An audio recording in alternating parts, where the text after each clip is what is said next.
Hey neighbors, this is Brent with your midweek check-in. Hey, I'm actually here in front of the first church I ever served as a youth pastor.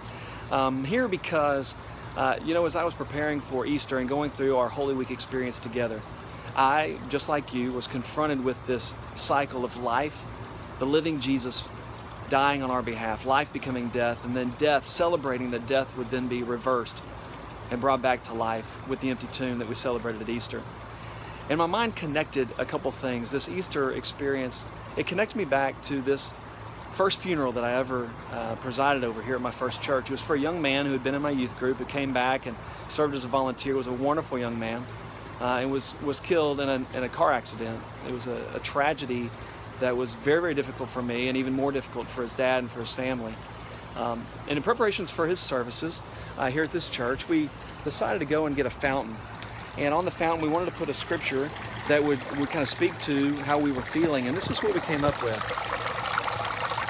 As the deer pants for streams of water, so my soul pants for you, O God. My soul thirsts for God, for the living God. When can I go and meet with God? This came from the 42nd Psalm.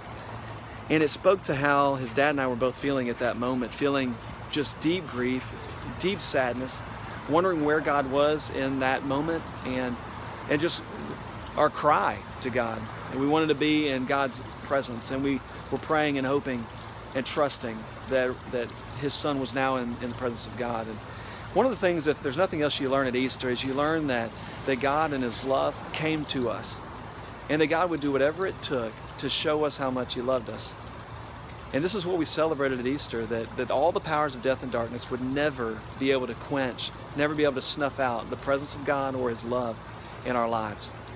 And so I wanted to make sure in the days following Easter that Easter for you this year was not just a Happy New Year or a surprise birthday celebration, but it was the start of a new year, where you woke up every day aware of this love of God, aware of the voice of Jesus that says, I have come that you might have life and have it to the full.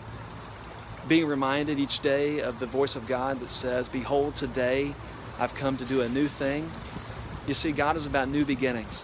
And so whatever you're going through this week, whatever you're going through today, I pray that you would not allow darkness or death or despair to have the final word in your life, but you would let light and life and joy and hope and peace, the essence of God, flood into your reality today. I pray that for you wherever you are. I also wanted to let you know that, of course, next Sunday we'll go back to our normal schedules. We'll be gathering for worship to continue our celebration as Easter people. But we'll meet at 10 a.m. there at the school. Can't wait to be with you. Praying for you this week. Hope you're having a good one, and we'll see you soon. God bless you. Bye-bye.